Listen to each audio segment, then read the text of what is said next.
Welcome into the Florence Barleycorns. It is the second edition of the Cooper Football Show with Jaguars head coach Randy Borchers. My name is Tom Gamble. I'm the host each and every week.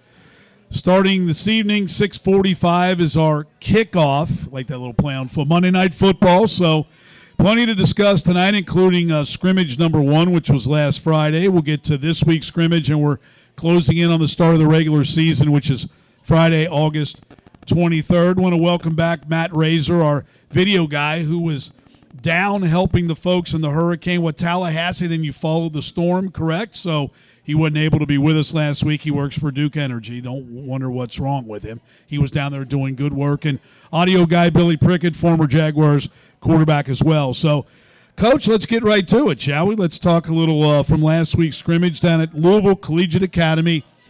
Defending Class 3A state champs. I understand the turf that you played on was outstanding for field hockey, maybe not for football, but nonetheless, going into that, and we'll talk about some of the highlights and then talk about what you took away from that, but what was your just overall impression getting back at it with another team? I know it was a controlled scrimmage, 40 plays for each on varsity, JV, 20 each.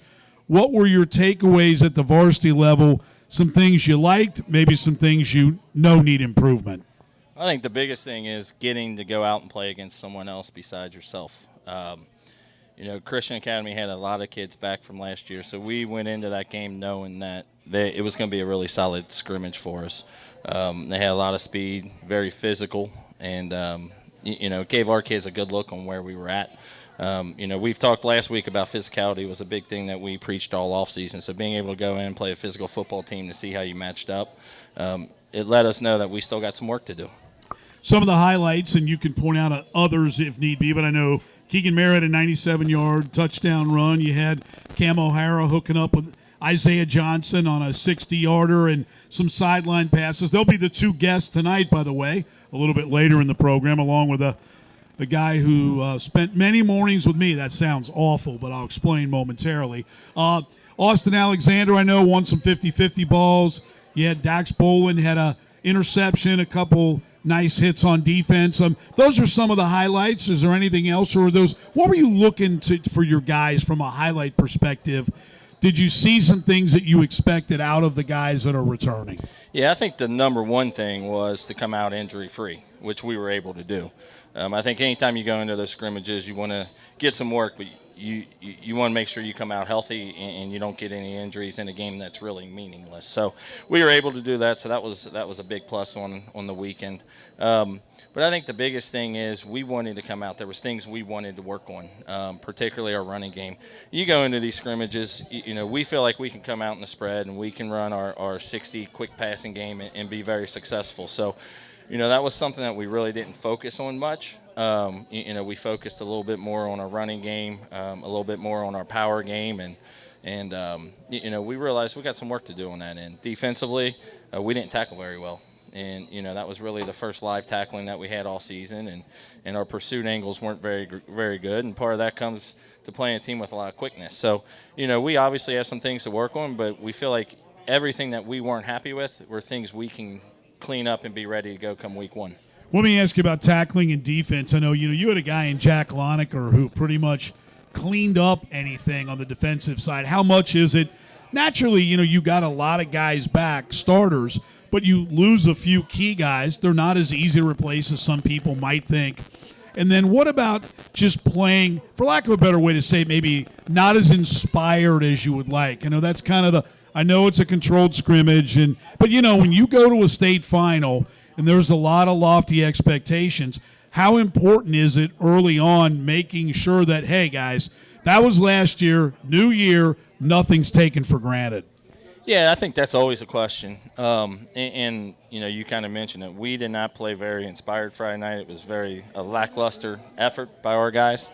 I think part of that's most probably on me because we talked all week about, we were going down to get better. It wasn't about winning and losing. And there was things we wanted to work on, and we were going to focus on those things. And, anytime you come into a scrimmage, we, in a controlled scrimmage, we scripted all 40 of our plays. And after about 30 plays, we got off of it. But those first 30 plays, they did some things that we really weren't expecting. So, if you come off that script and you change things up to kind of adapt to what they're doing, I think it would have gone a little bit better for us. Those last 10 plays, we kind of came off the script, and I think we had a 50-yard reception to Austin, and we had, Austin scored, and then Keegan ran a 97. So, we're not really worried about not being able to adjust and come out and play teams.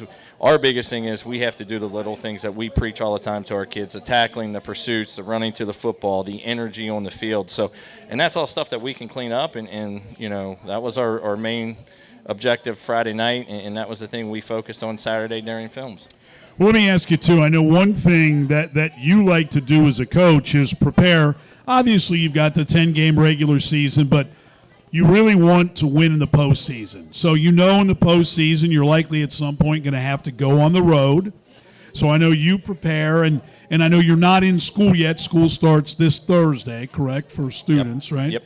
So you didn't have maybe the pregame meal at a restaurant. You grabbed something on the way back, but you took the charter buses, the executive transportation, and to get them acclimated, because I know it's a different world when you're not accustomed to that, and you want them to start that process now. It's not as far, but this was a trek to Louisville, so is that part of your plan of doing that this early to get them acclimated for when you hope to do it deep into the postseason? Absolutely, and we, on our schedule, we always try to play one travel game, just for that reason, to get the kids used to the travel. I think if you talk to any of our players or coaches, we're very regimented on what we do, and sometimes that's good, sometimes that's bad. If you come off, something happens and there's things we can't control, sometimes it affects you because you're so regimented. But I think it allows our kids to kind of understand what's expected of them early in the season, and to try to get them adapted to it, to do it in a game that really doesn't matter. Goes a long way, because in 3 weeks we're going to Henry Clay, which does matter. And even though it's not a district game or a postseason game, with the RPI nowadays, every game you go to play is significant. Couple quick programming notes. We're here at the Florence Barleycorns each and every Monday throughout the season. 6:45 will be our start time, kind of a lead-in, if you will, to Monday Night Football. Check out Barleycorns on Facebook. We're easy to find right here. We encourage everybody to come out. Also, at Cooper Football on X, formerly Twitter, you can get updates for the shows each week. And sometime on Thursday, if you are here and you want to see it again because you can't get enough Cooper Football, Cooper Jaguars Football is the YouTube channel. It'll be posted there sometime on Thursday. A couple other Barleycorns notes. If you're in the house tonight, you want to try, trust me, the appetizer, the ribs. If you like something a little spicy, give that a shot. Very, very good. And also a reminder, what more details on this coming up, but Barleycorns is planning to stay open later on Friday nights, a special menu for Cooper football home games. So we'll give you more details on that when we get a little closer. I'd be remiss if I didn't wish you happy anniversary too, right? You took the lovely wife out last evening and celebrated, right? Is that correct? Yeah, it was a blast, Tom, let me tell you. You sound exhilarated. I mean, I think you probably need to work on your public etiquette and affection for your wife a little bit. I mean, I'm just sensing that. I don't know. She might agree. She's great. She gets it. She understands we're in the grind of it now, so having a night and being able to go out and actually spend a little time and catch up on things was nice. How many years is it now? 24. Oh, boy. I did it in 2000, so it's pretty easy. I've got you. So you can't forget. No. I'm the one that can. I'm always off. A lot of math there, Tom. I'm usually off a year or two, to be honest with you. After a while, they all run together. You had a big day on Saturday. No, you came back from Louisville. You were up late. Had to get there early. It was the Union Jags, kind of some youth games on Saturday. And let's talk about that day and that program, because I don't think people in today's world of football, it's not just at the high school level, but you certainly want kids in the 2nd, 3rd, 4th, 5th, 6th, 7th, 8th. You want them to say, I want to play at Cooper. I want to be a Jaguar one day.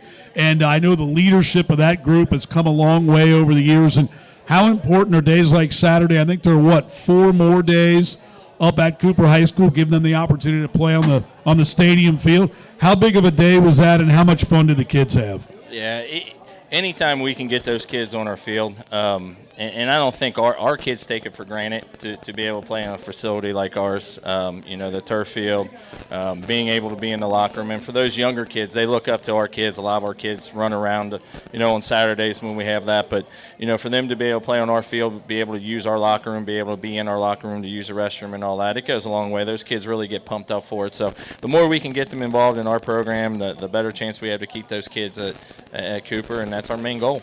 So don't forget the next 2 weeks. This Friday is the second and final scrimmage at Simon Kenton High School, 7 o'clock kickoff there over in Independence. And they'll be a good test for you. You mentioned about physical. They're usually relatively big up front. And then the season opens home against Bardstown on Friday, August 23rd. A reminder, 7:30, the kickoff for all the Cooper home games. And then you travel to Lexington, Henry Clay, and then the big game against Ryle. And in a programming note, stay tuned. We'll have an update, because obviously Monday is Labor Day of that week, so we're working on some things for the show that week, so stay tuned for more. Now, coming up next, I'm going to welcome up somebody who I spent a lot of mornings with, almost 20 years of mornings doing talk radio, 1360, 1530, 700 WLW, with my former Angry Guy partner, Richard Skinner, and he now does great sports content work for Local 12, and we'll give you his X handle, and you can watch his podcast now. He doesn't ask me to be on it, so I think I've kind of been replaced, but we might have a question or two for him. He's covering the Bengals now. That's his life, and he loves every minute of it. But you've known Skinny a long time, and he really does do some good work at Local 12, and has always loved the high schools, and he's called a number of games, so I know you can't wait to hear a little bit more of his nonsense. And I will tell you, Tom, I remember going – this is how old you are. I remember going to high school, driving in the morning and listening to you guys, thinking, who are these guys? Well, that's it for me. I'm done. This will be the last show. That's brutal. And I will tell you, you made a TV appearance yesterday. Not Skinny didn't ask you at 12, but you were down to Fox 19, and for anybody who wants to hear a little Cooper football on television, it'll be the final quarter kickoff next Sunday, 6 o'clock. Joe Daneman and Jeremy Rao do a great job with high schools too, but it'll be an hour special on high school football. So had to get that in. Did you do okay? We'll find out next Sunday. I mean, you like me, we both are suited for really not video, audio. We're more suited for radio, audio. But if Skinny could be on TV, why can't we? Best part about last night is they can edit it. So you're right. Regardless of how I did, they can make me look good. They can try, yes. All right, well, we'll take a quick break here, but I'll welcome up Richard Skinner from Local 12. We'll talk a little bit about what he's doing now and talk a little bit about he knows anything. I'm going to just give him some random high school football questions from years gone by, and trust me, he will know the answer. So we'll do that, much more, and I'm going to talk to Cam O'Hara and Isaiah Johnson, a little hook up. And these guys' statistics in a short period of time are staggering. We'll do that in our third segment, and then Skinny will join the two of us for our final segment. Don't forget to register. We've got some prizes, Barleycorns, T-shirts, gift cards, and, of course, our Cooper Mini football helmet. You can do that. We'll do a trivia question for the mini helmet, and that'll come up at the end. It's a Cooper football show with Jaguars coach Randy Borchers, and back with more momentarily.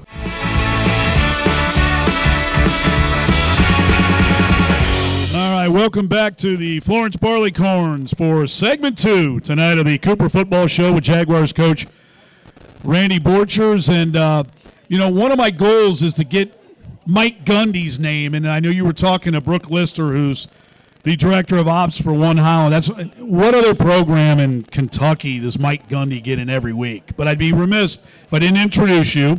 This is my former Two Angry Guys partner, Richard Skinner. Thanks for coming out tonight.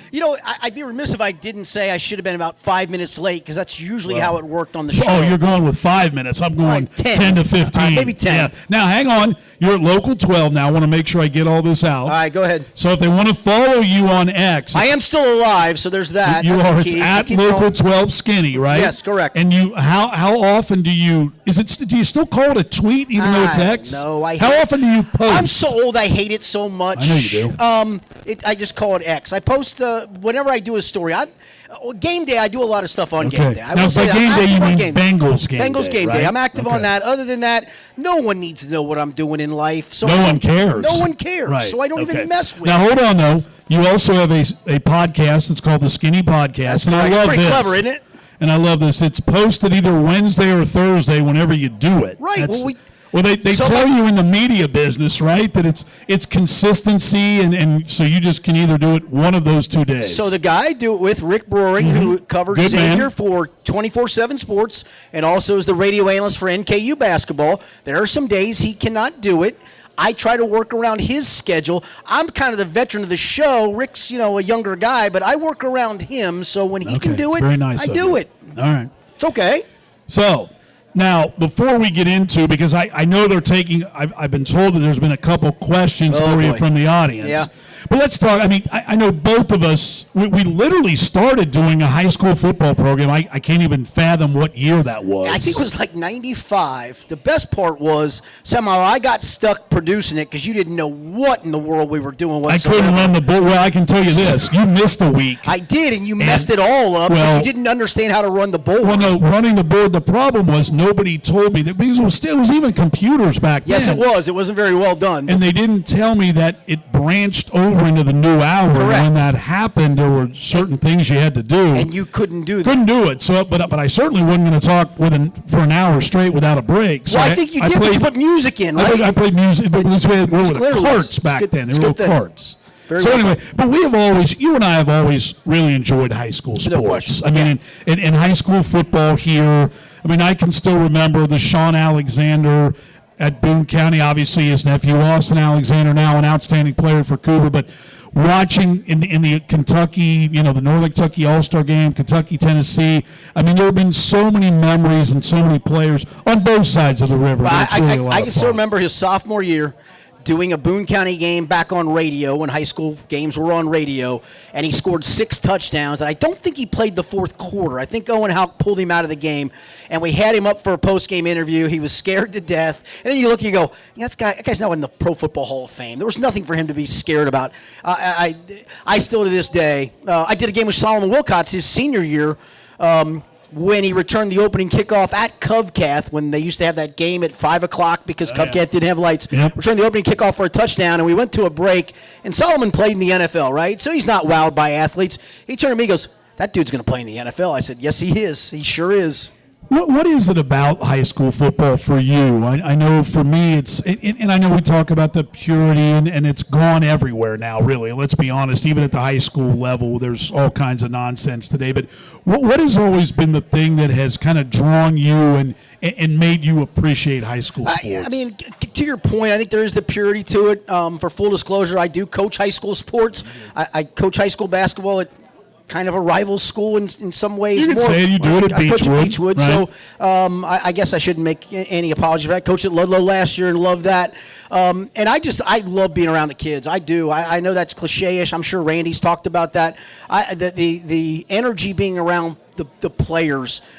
Because for them, it's the time that homework isn't involved and work isn't involved and doing something they really enjoy doing and trying to get them to a goal, trying to get them to grow up, all those things. Maybe for a player or two, trying to get them to the next level to play to get their college education paid for.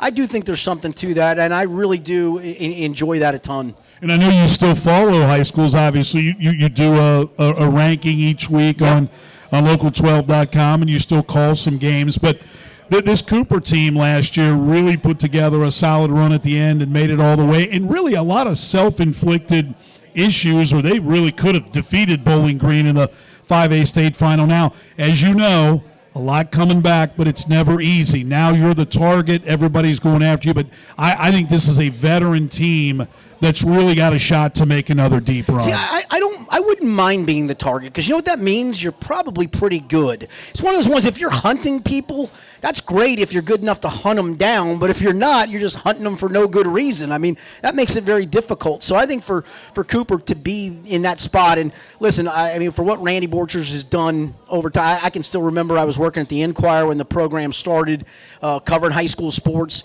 and to watch it evolve. I covered the first state championship game that they played in, and thinking, man, that happened so fast from where they came from, and to see what they've done from a sustained standpoint is just fabulous. Now, I'd be remiss, because I know there's a lot of people who follow the Bengals, and I'd be remiss if I didn't tell this one quick story before. I think we've got some questions for you, and I'll ask a couple. But oh boy, few people realize this, that you and I we did the post game. So we were on a radio station at the time called 1160 Bob, and they made an aggressive deal with the Bengals where they had the Bengals for 3 years and they did it simulcast. At the time it was B105 and 96 was country, so it was on all 3 stations. And so when their contract ran out, the Bengals rights went back to, at the time it was Clear Channel, and you and I were penciled in to do the post-game show. And this is a true story. People may not believe this or realize this. Mike Brown literally pointed at our names and said, not those guys. But we did it, and they let us do it. And that's where the favorite thing that ever happened in my career is probably when Lee Johnson cut a promo for us and was actually said, listen to those guys ripping us all over the place. Because they deserved it. They were so bad. But the Remember funny who was the part left-handed quarterback for Detroit? Mitchell. I'm drawing a complete blank. He was Scott terrible. Mitchell. Scott Mitchell. The year in the overtime game when Corey Sawyer jumped in front of a pass. Scott Mitchell just was threw it right brutal. to him. And then he became a Bengal. And I made every caller on the post-game show thank Scott Mitchell. Yeah, I remember to the point where that. people got mad. And I said, this is the only game they're going to win all year. And I think they won. That was the year they won 2 games. They did. Well, yeah, the one year that they were, and you got to remember, I was working in marketing and doing something with, and every week my poor wife would get ripped by a certain person with the Bengals. Oh, yeah. And to which she said, what do you want him to say? But what was funny about it was when Mike Brown said, you guys can't do the post game, they put us on WLW because they didn't control that. So it's anyway. But you have some questions? So for the love of Mary. Yeah, here we go. All right, hang on. They should be on napkins, Shane. Well, hang on here. I'm gonna have to. I'd rather they be on napkins. Hang on. Here's how you know you're old. Yeah, you got to. I've got my readers too, buddy. Hang on. Bear with me a minute. Use your microphone. There you go. I understand. No, you can't see these because they give you an advantage. I don't need to see them. I just need to help you open it. I got it. All right, this is from Janice in Union. Okay. Janice wants to know, do you believe that Joe Burrow was more effective with flowing locks of hair or his current cut? Will that make him a better quarterback this year? I think whatever Joe Burrow likes about his haircut is the key. If it makes him feel like he is the king of the world, then let him run with it. I personally don't like it. It's goofy. The color's goofy. But apparently it's taken off, right? Aren't other guys doing that now? Well, B.J. Hill did it because it was a bet, and it doesn't look very good on him. But, hey, Joe Burrow was really good on Saturday, and maybe it was because of the haircut. And guess what? He also hasn't been hurt in training camp. Maybe it's because of the haircut. Ray in Burlington is not too pleased. He wants to know why there are not more autograph opportunities down at training camp, specifically for adults.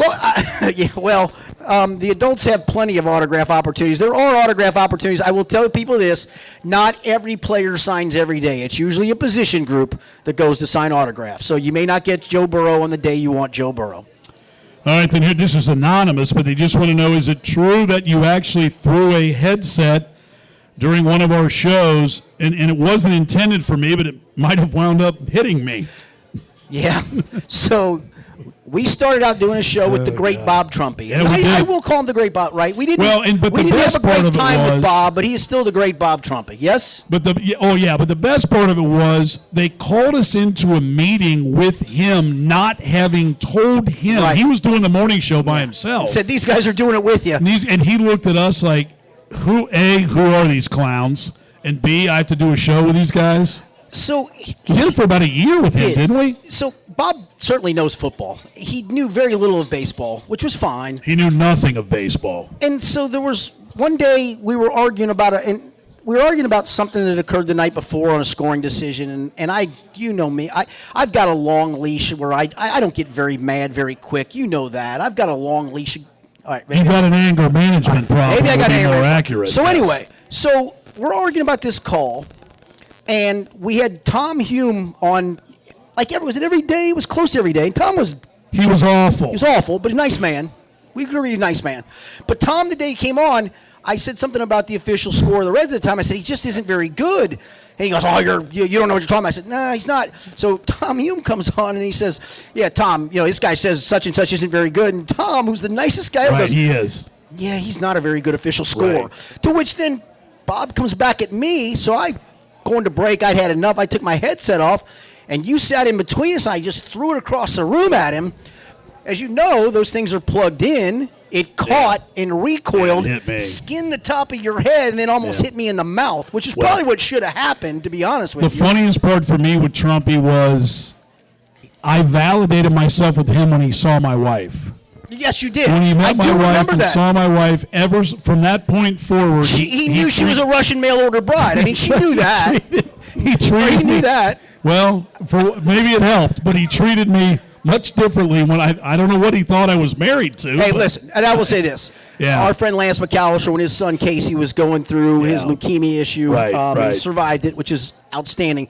There was no better human being to that you're man than Bob correct. Trumpy. I will tell you that. He ticked me off. I almost used the P word. He ticked me off more than any person doing radio. I almost punched you once in radio, but he ticked me off more often than you did. We really didn't argue much for all the mornings together, just sometimes when you were I did curse on the air at you once, that's all right. and it didn't get dumped, but that's the worst we ever did. That wasn't too bad. No, that's all good. It was a 13-year. All right, so now, it was a 13-year marriage that lasted 13 years. It's okay. It's not awful. Let's just move on from there. So, all right, now I get to talk to a couple players. Yes, how about that? Outstanding players and at that. We are, but we're going to have to to have some instruction here about speak directly into the mic, keep it close. Well, you couldn't even do that opening up the thing. But I'm doing it now. Okay. It's all good. So, you're coming back, though. I guess I am. You, Randy, and I will shut down this fine program. So, hang tight again. It's at Local 12 Skinny on X. You did the great. Skinny Podcast, Wednesday or Thursday, whenever they feel like putting up. And you can check it out wherever you get your podcasts. Well done. Or at local12.com. Right? You got it all, buddy. I see, dude. I'm flawless Your here. giant type is outstanding. You like that? It's nice, right? Well, if you couldn't see, you'd blow it up that big Probably too. would too. You're right. All right, so here we go. We'll talk to a couple players. Cam O'Hara, the quarterback of the Jaguars, and Isaiah Johnson, one of his favorite targets. Well, we continue right here on the Cooper Football Show with Jaguars head coach Randy Borchers and others.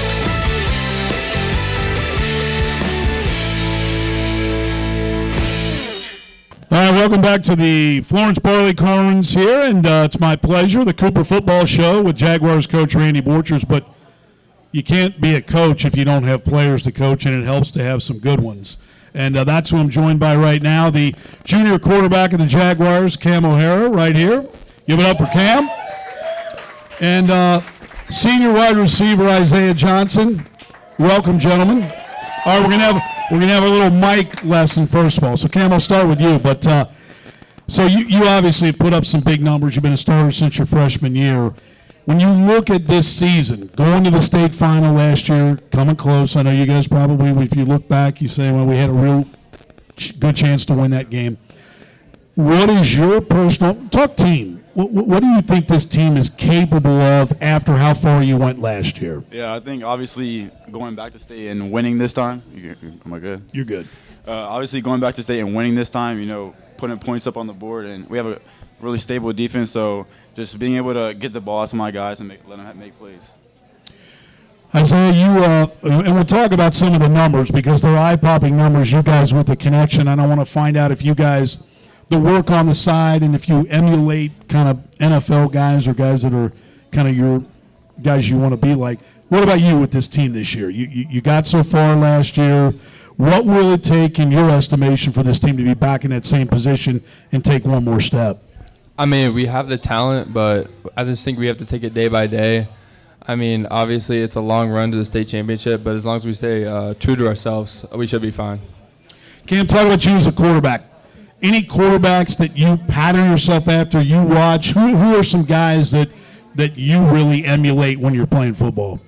Well, I think my favorite quarterback is Aaron Rodgers, just because just all of his throwing patterns and throwing angles, and then try to he can extend the play when he needs to. So I kind of model my game after that. Presumably Aaron Rodgers before he went to the Jets, right? Yeah, I mean, exactly. as a Packer. Yeah, okay. Exactly. Isaiah, what about you from a receiving standpoint? Are there any guys that you really look up to? I like Mike Evans because he's like a taller, physical guy. He's not the fastest, and I feel like that's kind of me at a high school level, so I like to watch him and pattern his game. Talk about the relationship you guys. And obviously you have other guys, Austin Alexander being one of those, but you have other weapons too and have. But for you two, you hear about those great pass-catching duos with the quarterback to the receiver, and talk about the work they do on the side and all that. Do you guys do that same type of work? And do you feel like you know what he's going to do before you even let go of the football sometimes? Oh, yeah, you can just tell on the field we have a connection, and just building that connection off the field during during the summer or even during practice, just building that connection. What about you from the standpoint of, and I guess it's got to be nice knowing that you'll have the same guy throwing to you for 3 years now. I mean, what does that mean? That you don't have to learn, a new quarterback, nuances of him, knowing that you got the same guy throwing to you. Honestly, I just feel comfortable running my routes knowing that I have Cam to throw to me, because obviously we've been working for 3 years, even in practice and like on our own free time, and it just allows me to run my routes freely. So let's talk about your numbers. I mean, almost 5,400 yards passing in 2 years. Now, are you a stat guy? Do you pay attention to that kind of stuff? I mean, does that matter, or are you just an end result? And I know you're supposed to say that, but I mean, really, do you go, I can't believe, we threw for that many yards? Do you do that? I mean, on Twitter you'll see it in like notifications and stuff, but I'm really more at the end of the season, look at my stats at the end of the season. And how about you? I mean, when you look at, 67, 76 catches respectively the last 2 years, over 1,000 yards.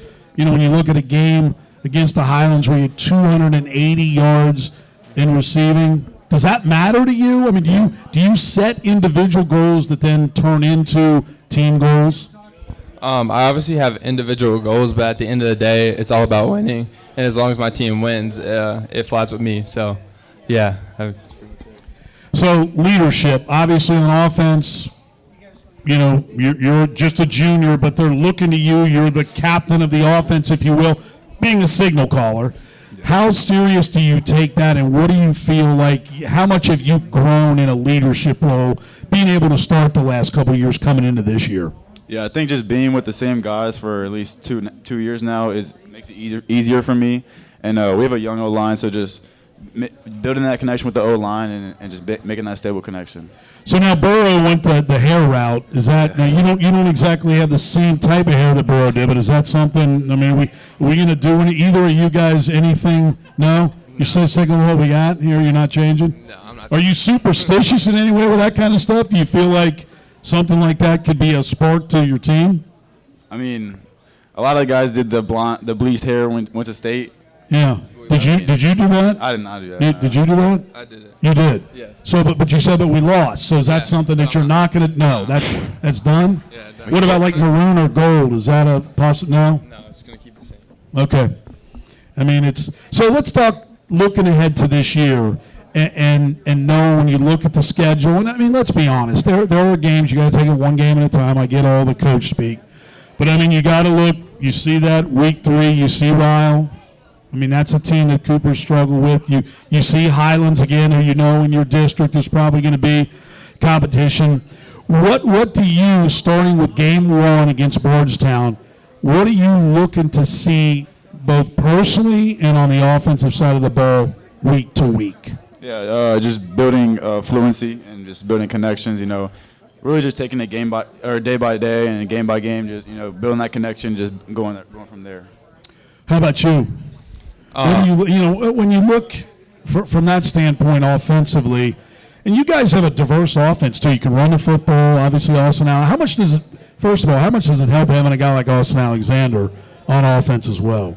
It helps free me to get open. It goes both ways for us. So whoever they key on gets to eat that day. Well, that makes sense. Your numbers: 68 touchdown passes in 2 years. I mean, you're 47 TDs and 7 interceptions. Yeah. Obviously, you've paid attention to the interceptions because you've kept them low, right? Yeah. So I think you threw 21 TD passes the year before, 9 interceptions. So those are pretty good numbers. What have you done in the off season? I know you went to some camps. Do you feel like that? What will fans see different when they see Cam O'Hara this year compared to the last 2? Yeah, I've really tried to focus on running the ball more, being more dual threat-ish. So being able to throw the ball and run the ball, in my opinion, will make my game a lot better. How about from your standpoint? What did you want to improve as a receiver in the offseason? I wanted to improve my route running because a lot of the time I'm just catching a lot of fade balls But this year I want to try to work on my route, get that better so I can get open at other times. Become more of like an intermediate receiver too. Yes, I mean, sir. Obviously you've got the deep. I mean, that's what you Yeah. guys have that Short, have that medium, all connection. that. Yeah. So let's talk one final thing before we get to the regular season. So you had the controlled scrimmage. Now you go to Simon Kenton. For you, obviously a 2-year starter, it's a scrimmage. But what do you want to see from your football team, particularly on offense, this Friday in preparation for the opener? Yeah, I mean, we had a scrimmage last week. We could have done better, obviously, but I think this year is more of a real scrimmage, so we'll be able to move the ball and actually put points on the board now. So just building that connection and putting points on the board, like I said, will help us. You know, guys have seen what Cooper did last year, 12-3, the late run of the state final. You know that you're going to have the target. I mean, do you like that? Do you like knowing that people are coming after you, knowing that you're expected to be good? How do you approach it any differently than when you kind of last year? I don't want to say took anybody surprised, you had talent, but I mean, you know from day one this year they're coming after Cooper. Honestly, like that. Coach Ben Brown said the other day, if they're hunting you, you can hunt them. So I feel like that was a good quote that he dropped the other day. So, yeah, I kind of enjoy that. All right, well, we appreciate you guys coming up, spending some time with us. You're going to see this connection hooking up plenty all season long. Junior quarterback Cam O'Hara, senior receiver Isaiah Johnson.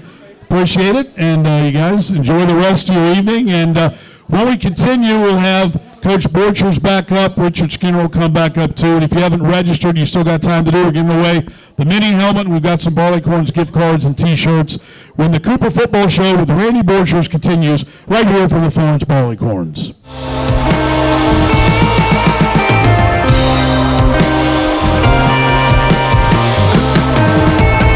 Welcome back to the Florence Barleycorns here for the Cooper Football Show, our second edition, going to be going on, we think, until December. It's all up to this guy and others. We'll lay it on you, though. You're going to get blamed regardless one way or the other, so might as well be honest about it. I'm Tom Gamble. He's Jaguars coach Randy Borchers from Local 12. He is Richard Skinner, does all their sports content digital. The digital age in you. Yes, boy, I do, buddy. It's a match. I'm now. there. Now, these numbers last year for Cam O'Hara, 239 of 367 for 3,361 yards, 47 touchdowns, 7 interceptions. To me, correct me if I'm wrong here as a coach, the most impressive number there, 7 interceptions. I mean, when you're throwing the ball that many times, to only be picked off 7 times, that's pretty impressive. How much, and he only threw 9 as a freshman, but how much progress from freshman to sophomore year in that category did he make?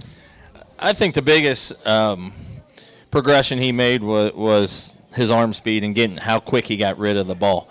Obviously as a freshman, I think the game was still a little quick for him. He was still a little unsure in the speed of the game. He had to get caught up to that. But, last year, especially as the year went on and we got deeper in the playoffs and deeper during district play, he got more confidence. He was reading defenses better, and he was getting rid of the ball so quick. So, with the receivers we got and the strength of his arm, when he's able to get rid of the ball as quick as he was, it's going to be tough for defenses to make plays on the ball. Well, I know you see Cooper and you've seen Austin Alexander and now Isaiah Johnson, and really very few high schools have a combination like that of more of a, not like Austin Alexander isn't a threat, deep threat, but he's more of a guy who when you need a 3rd and 9 or you need a big catch over the middle, he can go get it. He can go it on the sideline too, but Isaiah Johnson stretching the field. What a luxury for a quarterback, too, to have 2 guys that talented. I mean, I see it at the NFL level a lot. I mean, you have to have somebody that makes a contested catch on 3rd and 9. You have to have somebody that's got a big body that can go box out on 3rd and 9 because it's not always an easy window to throw into. High school windows are certainly different than NFL windows, but you still got to have that to where, okay, there's my first progression, that guy. Hang on, there's the guy boxing a guy out. I'm going to throw it to there. To your point, I mean, 7 picks in 367 attempts is absurd. It really is. That to me is tells you how accurate that kid is as a quarterback, and I those numbers are just eye popping. And to the point of all those numbers, I can remember Randy's early teams, it felt like it was a lot of I formation, and we're not in that area anymore. And I kind of miss wishbone I formation, so I miss option football. But man, when you do that, you go, to heck with that stuff. Let's throw the thing around, right? Absolutely, and the 7 interceptions, I think it's all play calling. You know, I mean, No question. you call the right Ben plays. Brown has done a hell of a job calling Yes, he plays, has. so that's a good thing. But let me ask you this: how much of when you talk about progression of a defense, what about your defense going up against these guys in practice? I mean, that has to certainly not be a lot of fun, not necessarily, but boy, that's got to prepare you as the year goes on, because you're not going to see anybody really who's any better than these guys. And I think it's both sides of the ball. On defense, we got kids like Isaac Brown, and we got Riker Campbell. I mean, we got some pretty good defensive skill kids as well, and some secondary kids that can play some football too. So one of the big things that we try to do is have those guys compete every day, because it's making both sides of the ball better. But it's a happy medium with that, because you want to compete and you want to go after each other, but you also got to make sure you keep these guys healthy and don't go too much, and try to keep them fresh for the whole season. And I'd be remiss if I didn't mention we had the 2 All-State guys up here tonight. Good pass-catching combination, quarterback to receiver. But next week we will have the 4 captains, which is Austin Alexander, see if I can get this right, Mason Stanton, Isaac Brown, and Alex Vogelpohl. Did I do that correctly? That's correct. All right. So we'll have them next week, leading into the Week 1 game. So when you watch the Bengals every day practice, and I know you're thrilled with it because it's exhilarating. I haven't been able to make it down yet. I've been busy. But when you watch them practice, what are some things that you see from watching them that also assimilate at the high school? I mean, honestly, it's line play both ways. I mean, if you can't block the guy across from you, you got a hard time, and vice versa. If you can't get off blocks, get around people, you're going to have a hard time stopping them. So, and that's the funny part, and probably to Randy's point, you love to see your guys compete, and people can make a quick snap judgment of, oh, this guy can't get off of a block because it's Amarius Mims swallowing Miles Murphy whole. When Amarius Mims, unfortunately not healthy at the moment, he's going to swallow a lot of people whole. And then you watch Miles Murphy go against other people, and you're like, oh, okay, there's not a lot of Amarius Mims in the world. And that's, I think, the hard part for any coach to go, I want my ones to go against ones. I want both my ones to be good. Who wins that battle? And sometimes it's a guy that's just simply better, and you go, all right, but he's one of one. And so it's hard to gauge that. I know you got some guys that are, in a ways, one of one, but sometimes it's like, I need this guy to win, but he's not winning. The trench battles, to me, are simply the best. Yeah, one of the coolest things about it is when we go to practice, we may have Isaiah that goes up and makes a play, and we just look at our defensive guys and say, hey, nothing you can do. Nothing you can do. Right. You were in great position. You did everything right. He just went up and made a play. But it's like that on the other side of the ball. There's been times, we've ran great routes. Cam's, made a great throw, and the ball's getting broken up. And it wasn't anything our offense guys. And you just say, hey, that's a great defensive play. So, being able to do that, it goes a long way with preparing our guys for the season and each week of who we're going up against. So I want to ask you, going into this Friday against Simon Kenton, what is different from your perspective as the head coach of what you got out of last week and what you hope to find out this week? Well, obviously, we tell our kids all the time, I think there's 2 big weeks that you really gain your most within a season. The first one is between your first and second scrimmage, and the second one is between your first and second game. So there's some things that we know we have to work on, and sometimes you don't really see that in practice. So being able to go up against someone else, being able to see a different offense, see a different defense, different speed, different physicality, we now know what we have to work on. So our goal now is to take some of those things, our tackling, our pursuit angles, guys coming off the edge, whatever it is that we can work on this week and focus on and not make those mistakes next week. And the other thing is last week was very controlled. This week's going out, we're going to treat it like a game. We want to see how we handle different situations, third and long situations, second and short. We're going to be able to put ourselves in positions to see where we are as a program going into week 1. And a reminder, that's 7 o'clock Friday night at Simon Kenton, kickoff 7, and they can get at Cooper Football on X, has ticket information and all that kind of stuff that you need. I want to ask you one thing about that I hear all the time, and my goodness, the NFL, the saturation of media with the NFL, even in the preseason, you can't turn on a TV of all the talking shows. But one thing I love, and you know how much I love some of the nonsense in all sports.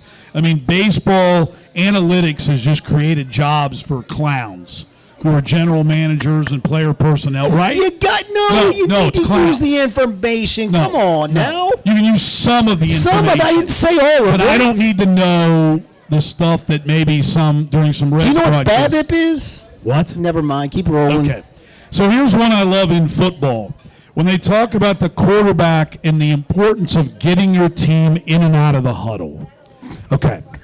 To me, you have to get in and out of the huddle, correct? Yes, you do. Otherwise, you can't run the damn play. But you also have to process the information coming in, call the play, get out, get enough time to get there to make a check. Am I right or am I wrong? You're telling me that, well, wait a minute here. Wait, didn't you used to have the quarterback over to you and tell him to play and have him go in? Which is genius in my opinion. You can't. I'm not asking Joe Burrow to run to the sideline. I might ask a high school quarterback to do that. I ain't asking Joe Burrow to do that. But it's genius. We still do it. Yeah. We still do it. Now, the problem is half the time I'm out on the numbers, so I'm constantly getting yelled at, and half the time I can't get the play. Let me ask you this. Do you have a get back coach? Do you have a get back coach? Yeah, I just don't listen to them. Now, have you ever had a quarterback, maybe Cam I'm alluding to, that when you've given the play, he said, wait a minute. You want us to run that? This would be better. Do you have that kind of, is it open dialogue, or are you the coach dictator? What I run into the problem is some of our calls are pretty lengthy. By the time they get out, they kind of forget what we're supposed to run. So sometimes they come out and so maybe that formula doesn't work then. Right? If we try to do hand signals, they would never remember it. So have you thought about the Oregon playboard? You know the thing I'm talking about? You know, his face was on a playboard for, was it Anderson? It was some high school put his face on like an Oregon type playboard. It did. It might have been. I can't remember why in the world you would have been on there. I can't even think about what the call would have been. No. Why don't you do that? Go to an Oregon playboard one time and put his face on there. No. Trust me, you want to play to work? We'll see it. You want to play to work. Right, so I'm going to final Bengals question for you.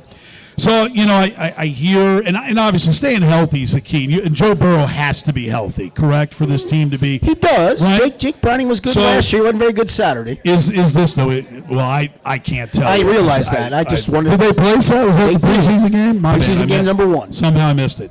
Bengals this year, what has to happen and how good can they be? I mean, I really thought Amarius Mims would have made a huge difference, and he still could, but he's going to miss about a month, maybe longer. Trent Brown has got 93 NFL starts under his belt. That helps a ton at right tackle. But I think Mims literally is going to be an all-pro for a long time to come. And so he misses a month, and he misses a month with a pec injury. And so he's got to lift weights again and get another month probably to get back to full health. And so let's see where that goes. And certainly on defense, cornerback's still an issue. I think they've addressed the safety situation. I would say this is the best roster they've had in Zach Taylor's tenure, by far. You know, the 2021 Super Bowl team kind of snuck up on everybody. The next year's team was better. It just got beat in Kansas City, and that happens. And last year they went 9-8 with Joe Burrow missing 7 and 3/4 games. And they still had a shot at Kansas City to win a game to get to the playoffs and fell short. So, yeah, this is the best team that they've had in Zach Taylor's tenure. And to your point, stay healthy. You a big Bengals fan? I am, but there's no time to watch during the season. So it is always interesting to me how high school coaches, you are correct. I mean, how much do you watch any other football besides Cooper game films and your future opponents? Yeah, I usually try to keep Saturdays as my day to watch, kind of unwind, get home after films and JV games, and then take that afternoon and evening, watch some football, spend some time with some family, and then usually about 10 o'clock that night start working on films, and then all day Sunday. All right, let me see if I can wrap all this up and make sure that I give everybody the information. To follow this guy on X, it's at Local12 Skinny. The Skinny Podcast, Wednesday or Thursday, wherever you get your podcasts, and you can get it also at local12.com. You're so smart. And on X, it's at Cooper Football, all the details you need. Cooper Jaguars Football, the YouTube channel, where this will be, if you didn't get enough the first time, you can get it the second time as well. Thanks, as always, to Shane Beckett, who is a tremendous help. The Director of Football Operations does a great job, prepares a lot of notes. If any information is incorrect, you can talk to him. And then Matt Razor, I want to welcome you back, doing your good work last week for Duke Energy, but he's our video guy. And former Jaguar quarterback, now quarterback's coach, Billy Prickett behind you here, who's programming country music across the land for iHeart. He does the audio. Thanks, everybody, for showing up, because obviously you guys are important. And Brooke and everybody, Brandy, Sandy, the entire staff, take care of your servers here at Barleycorns, and be here next Monday, 6:45 again. A reminder on home games, they'll have a special menu. They'll stay open late. Good news for you. Stay open late. I'm doing some Milford football this year, but I probably can come back here because I know the people here. Well, you're closer to home here. I am closer to home. That's helpful. Better idea. I'll save you a seat. I figured you would. Yeah, that's right. Yeah, that's true. You buy and I'll save. How's that? Sounds like a Well, I plan. got news for you. You got no chance of him buying. Yeah, maybe not. And I mean, Beckett never brings his wallet. He's already skedaddled. Look at him. He's already just taken out. He just says he's gone. We'll probably Looks get like I'll delivered. be picking up his check again tonight. Again. You are. Yeah, there you go. We appreciate everybody for coming out tonight. 6:45. Hope to see you next Monday when we'll get ready for the opening game. Cooper hosting Bardstown at 7:30 on Friday, August 23rd, when high school football in earnest. Kentucky, Ohio, and Indiana all starts on the same night. Be safe tonight. Have a great evening. And again, thanks for coming out.